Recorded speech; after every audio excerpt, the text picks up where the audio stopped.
Welcome back to History in Motion, proudly brought to you by Midas. We're at Kyalami and treated to some wonderful views of the Sandton skyline.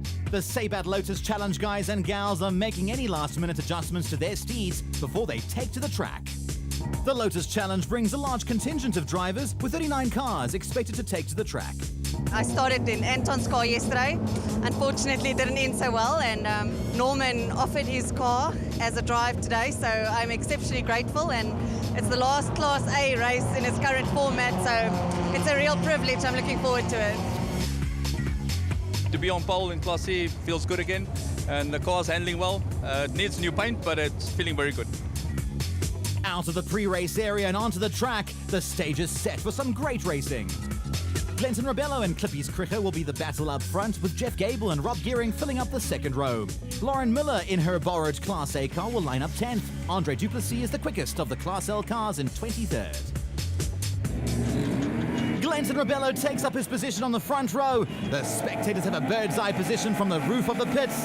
The lights go out and the cars are off. Great start there from Gable as he surges past Cricker. It's a kaleidoscope of colours as the field make their way down to turn 1. Some battles 3 abreast. It's Rebello, Gable, Cricker and then Delata, who has made a fantastic start. James Forbes and Glenn Clark are running side by side on their way up to turn 4. Close, exciting racing from the Lotus Challenge as the drivers settle into their battles. Coming up to West Bank, and Cricker has found his rhythm as he makes a pass down the inside of Gable. Delata has moved into 3rd place from his 6th place start on the grid.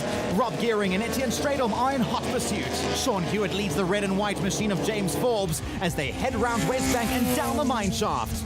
Coming into the S's, and Rob Gearing and Etienne Stradom are beginning to reel in Neil Delata. You can feel the intent as the trio head up towards West Bank. On board with Stradom, and he follows Gearing's line into West Bank while Delata hugs the inside. On their way out, and Gearing has a look down the inside of Delata. Down the mine shaft, and Gearing is all over the back of the purple Lotus, desperately looking for a way past. Heading into the bowl, and Gearing has the inside line. Will it be enough though? He exits the corner ahead of Delata, and he has got the position. The battle lines are most certainly drawn as Delata and Stradom now pile the pressure on Gearing as he leads them up to turn 13. On board with Stradom as they head down towards turn 14, and there really is nothing between the three. With them all battling between themselves, this has given James Forbes the chance to get up to them and join in the fun and games. Delata runs wide, but it's not enough of an error to let Stradom through. It looks like Lauren Miller has retired. This is most definitely not her weekend. Leading a gaggle of Lotuses into the bowl is Sean Allen, with Andre Duplessis hanging onto his bumper as he tows them up the hill.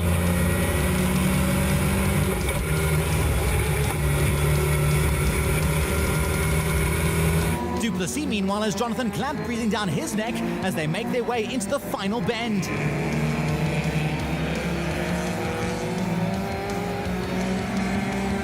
Down the start-finish straight, they accelerate, and it's Jonathan Clamp who manages to power past Duplessis, and he heads after Sean Allen.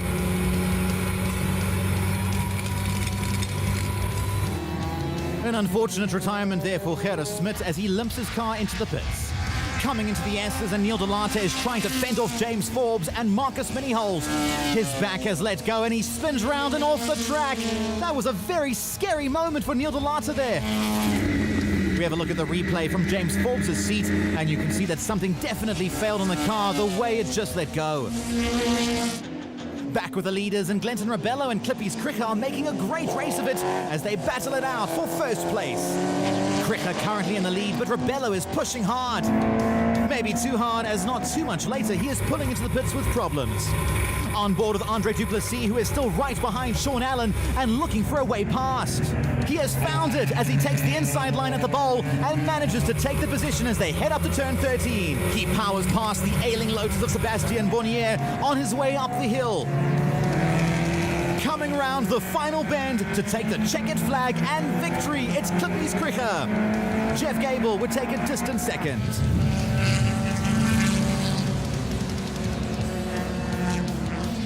A A great battle in the S's, and heading up to Westbank for the final time between Ken Cloud and Jonathan Clamp. The two cars are almost connected together as they rise over the crest.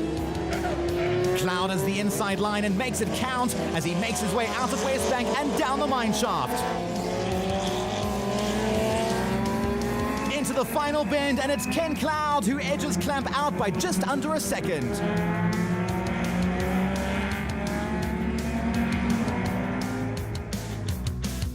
Confirmation of the results, and Jeff Gable took Class B victory, Jeffrey Kruger took Class X, James Derbyshire took Class C honours, and Andre Duplessis won Class L. We had a really good go the first 4 laps or so. Barney here got me off the line, so that was kind of me then, or him then me, then Etienne. I had a sniff at him a couple of times, but he was really driving well. He's a good blocker, so that was working okay. I got past him eventually and then managed to pull away, but by then Jeff was gone. Pretty good race, I'm happy. I think we're going to have a good go this afternoon as well. As Rob said, I got off the line quite well. Got a lot of weight on the back, so it helps with the traction. Stayed ahead of them for about 3 laps. Kept Jeff in the lead. I think he kept building quite a nice lead. And then the rose joint just snapped going through the S's. And I completely lost it, went into the kitty litter, and that was the end of my race.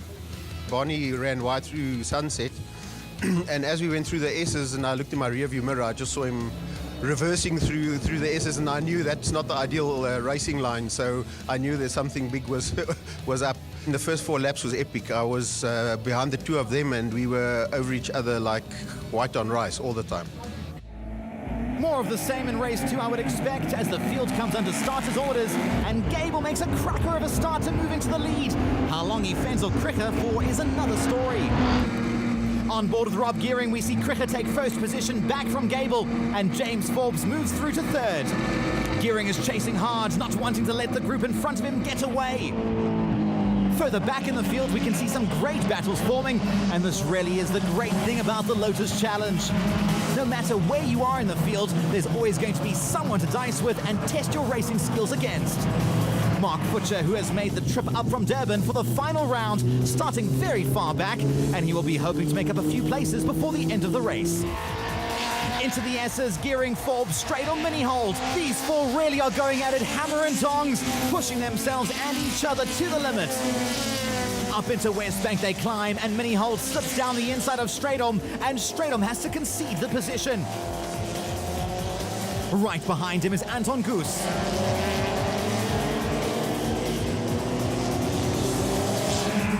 Coming out of the bowl and hand in air for Etienne Stratum. Problems for him, and he will be making his way slowly to the pits. A real shame, as he was shaping up for a great battle. Rob Gearing indicates left, and it's Clinton Rabello who speeds past. After his DNF in race 1, Rabello is making his way out from the back of the grid, and he will be hoping to catch Clippy's Cricker. Gearing will follow Rabello through and get a bit of a tow to keep himself ahead of the chasing pack of Forbes & Co. Into the S's, and Chris Woolley leads Glover, Hewitt, Clamp and Cloud. Sean Hewitt and John Glover are side by side as they make their way up to Westbank. Hewitt takes the inside line and the position from Glover as they get to the top of the hill. Glover fights back as they barrel into the mine shaft. On board now with Woolley as he makes his way down the mine shaft. Woolley and his Class X car will be no match for the Class B cars on full assault.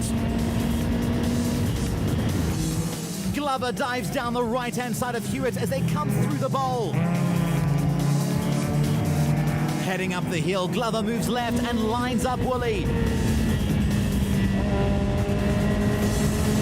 Round turn 13 they go, and Woolley considerately waves them past.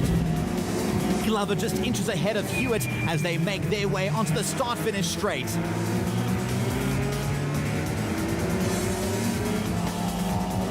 Anton Goose leads Johan Nell into turn 4. A great dice has been going on between these 2 Class B competitors.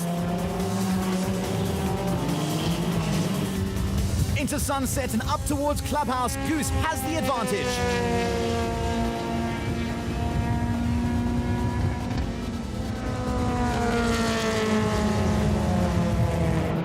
In Class L, it's business as normal with Johan Powell and Juan de Toy constantly trading places and battling for position. Onto the back straight, and Dutoy really is pushing hard, but Powell seems to have the advantage at the moment. John Glover has managed to pull a bit of a gap over Sean Hewitt, who now has Jonathan Clamp fixed to his bumper as they go in for another lap. Up into turn 4 and Ken Cloud is hanging onto the back of the battle and looks to be having a great time in his number 11 machine.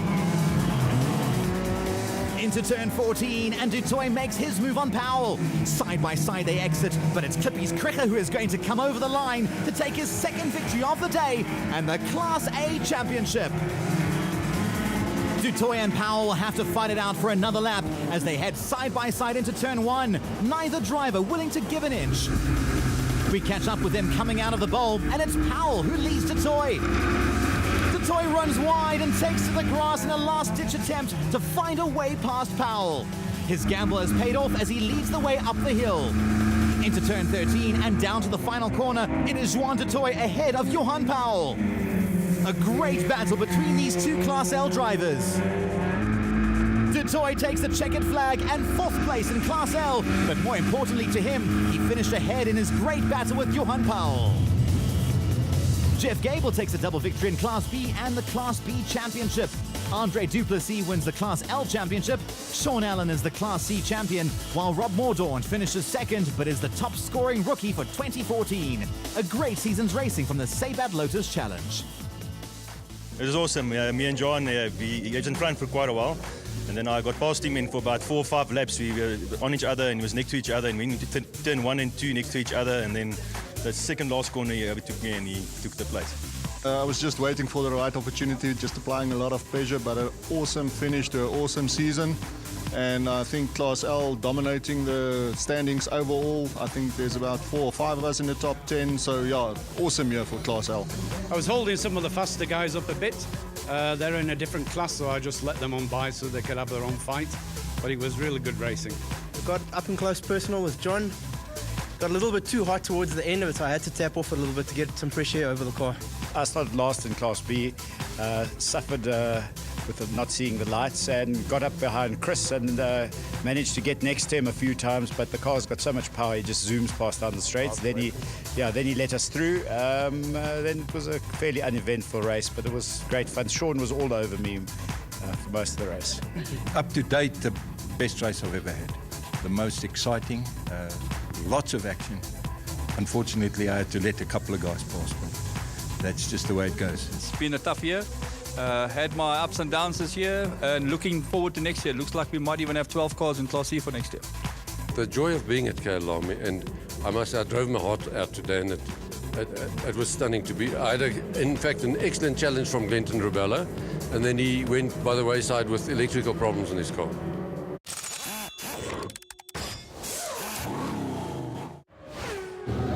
Quick question. Who's the only person to have won a Formula One World Championship driver's title, designed the car himself and basically built it himself as well? Find out after the break. Join us after the break for action from the 366 Legend production cars and sports and GTs.